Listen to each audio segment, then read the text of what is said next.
Hello, I'm Jason Sims. I'm the lead administration for British Society of Animal Science. And with me I have Melanie Le Bon and David Kenny, who are both BSAS trustees and senior research scientists. So, David, if I may start with you, do you expect animal science research to change as a consequence of the pandemic from COVID-19? Absolutely, Jason. I think, while as scientists, we're always conscious of the potential risks to the smooth running of our studies. The nature and scale of the interruption that we've encountered here, during the current pandemic has been unprecedented and has really necessitated major, I suppose, revisions, we'll say, to our research program for most, if not all studies, we'll say, both here in Ireland, we'll say, and obviously, we'll say in the UK as well. Indeed, COVID-19, both the physical, I suppose, movement, we'll say, and distancing, social distancing restrictions, they've really severely impacted on both the initiation and the continuance of most, livestock-based studies, and certainly those that require, moderate to intensive measurements on an ongoing basis. From that perspective, I suppose, when we look at in our own situation in Ireland, we have pasture-based production systems. So essentially, most, if not all, grazing-based experiments are seasonal in nature. So it's not as if you can stop them, we'll say, and start again in a few weeks' time. They really would say on an annual basis. And obviously, would say, laboratory-based analyses have also have to be postponed or dramatically scaled back in most cases. And I suppose under such a restricted work environment, of course, this is going to have implications for the timely delivery of agreed work programs. And from a funder's perspective, most, I suppose, have been very proactive and sympathetic, would say, to our plight and the unavoidable issues that we've encountered. So that has been encouraging. But equally, our postgraduate students who carry out much of the, I suppose, the scientific measurements and analysis on the ground as part of their postgraduate studies, they're going to endure, we'll say, some delays in the completion of their theses, and universities will no doubt be empathetic to their plight, and in terms of providing extensions to thesis submission dates where appropriate, I'm sure that they will be accommodated. And despite, I suppose, the direct impact, would say, on the research program, animal welfare has not been affected in any which way during the lockdown, would say, or restricted movement. And special tribute has to be paid, we'll say, to the various farm staff who have been on the front line in terms of looking after animals like their commercial farmer colleagues. And during all this, they've diligently cared for animals during the entire pandemic and ensuring that essential interventions such as feeding, calving, lambing, and the various health, I suppose, interventions that are required on a normal basis have been continued, So, as I say, animal welfare, would say, has prevailed, would say, during, I suppose, the current, would say, lockdown and issues. And I suppose maybe on a more positive note, the movement restrictions encountered have led to greater use, as we're doing here, of online communication platforms and resources for both meetings as well as dissemination of our research and technical information. And I suppose, we expect that all this will have benefits for the, I suppose, future efficient and cost-effective delivery of agriculture-related research to our various stakeholders. So I suppose, a lot of change, Jason, but, some of it not so negative. Yeah, absolutely. Yeah, the plight of us all is, unfortunately, come on you, dear David, your video has frozen, but I wouldn't worry too much about that. We can hear you loud and clear, and we've got a nice image of you anyway. So, Melanie, how about from your perspective? Do you see change ahead? Yeah, thank you, Jason.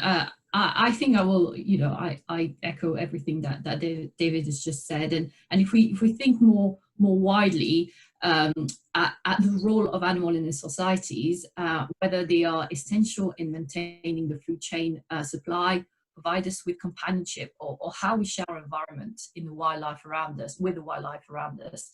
This is something that the current situation that we're all in is make us think and reflect on. And one of the aspects that's becoming increasingly clear during this challenging time is the role of pets in our lives. And this is not something new, and we know about this from multiple scientific studies that have shown the benefit of pet ownership on physical as well as emotional health. Especially, we've seen it looked at in children, older or vulnerable adults. But now it's not just these groups that are affected. So many of us at this current situation may be feeling isolated, lonely, not being able to interact with loved ones as normal, or even feeling anxieties in the context of uncertainties. So having pets in our lives right now can provide us a strong source of comfort and companionship. They can play a great role in keeping us physically active, going out for walks for as far as we're allowed to, opportunity to take break while we work from home and put a smile on our face every day. And to be honest, while there is virtually little else that we talk about or we hear about, it can feel very refreshing to just have a living creature inside your house that has no idea that there's a pandemic out there, and they're just happy for you to be at home with them in the extra time, well, most of them. Yeah. And it's not just about animal-human interaction, but we also realize that pet ownership also come with great responsibilities to ensure that our pets are healthy, live long and happy life for as long as possible. And for this, that we are seeing a development in scientific advance in several branches that we share common expertise and a theme with other sectors in humans or animal livestock research. And this applies from day-to-day feeding and care to maintainers of health and well-being that include disease prevention, diagnosis, and treatment of disease. And very importantly, as we're seeing the critical role in this pandemic of how data and data analytics is playing such a big and key role in supporting, informing, driving science forward. This is something, as a whole scientific research community, something we were doing before COVID, and this is something that we've continued doing after COVID. And I would just like to finish on a slightly positive note, like David did, that while we are facing an incredibly difficult time that many of us probably never had to face before, this pandemic has also shown us what unites us and connects us together. And there's no doubt that animal, and especially pets, is one of the things that has been shown to connect us and to bring us stronger together, regardless of whatever countries or language or economic or social background you can think of. Yeah, absolutely. I mean, the society, one of the society's roles is bringing people together. So, David, how do you see it affecting organisationally going forward, and indeed even events? What do you think the potential might be there? Yeah, I absolutely agree, Jason. I suppose, as expected, the COVID-19 restrictions on movement and social gatherings have had really a devastating impact on the running of scientific conferences, not just, say, in Ireland and the UK, but across the globe. And, while we're very much, I suppose, focused on our own events, say, within BSCS, many of us would attend, say, international conferences on an annual basis. So, the restrictions on movements were going to have, I suppose, long-lasting effects, say, in terms of dissemination of information. For example, I suppose, more locally, we at BSCS, like, as I say, so many national and international scientific societies had to cancel our annual scientific conference, which for us was run at the end of March. And this essentially was our flagship annual event. It took essentially 12 months of planning, had to be put on, I suppose, on hold, we'll say. And from that perspective, I suppose what we did do, at least we were able to salvage, we'll say, and publish our proceedings, which obviously is I suppose, a reflection, a long-lasting and everlasting reflection, would say, of the work, would say, which has been, recently completed, would say, by many of our members, would say, and delegates to the annual meeting. So at least that's on record. Yes. Yeah. Mainly, I suppose, our students in particular, they would see, the annual BSCS conference as the main forum in which they would present their findings, would say, and something that they would look forward to on an annual basis. So, we obviously, as I say, notwithstanding this, we've published our proceedings, so that's available, would say, on our website for anyone, would say, who wants to go in and see, I suppose, an up-to-date reflection of the quality of the science is being conducted within the animal science sector, would say, mainly, in the UK and in Ireland.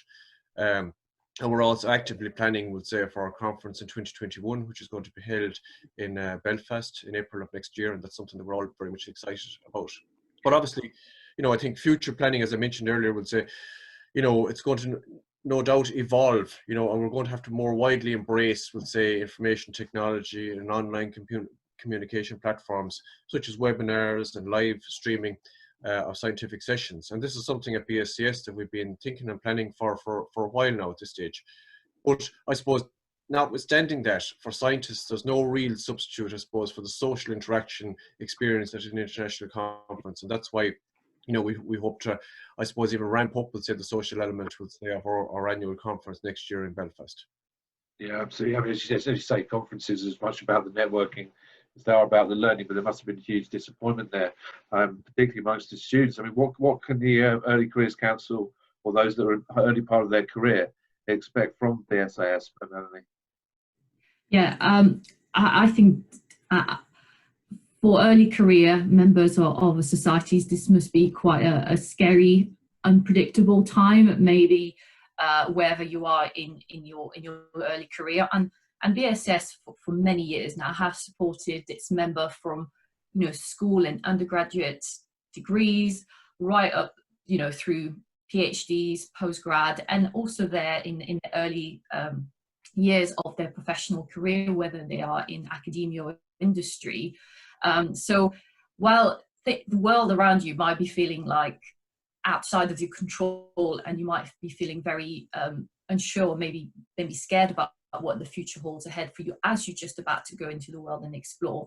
Again, this feeling of connection and belonging together within the societies where you can feel that you get support, that you can join the Early Career Council through your membership, that takes part into active, you know, events which now are hosted online, but also peer support group through maybe buddies or mentoring, or thinking, refocusing on that, maybe things that have stopped in your career and things that are out of your control, to refocusing on what has now freed up the time to give you opportunity to focus on your CPD, maybe getting an accreditation, maybe furthering and getting involved in a wider community. So that's how we can sort of help you and provide you with the support, that's sort of the pastoral care. But also the society is providing many funding and bursary opportunities that are available, and where funding resources might have dried up within your organisation or institution,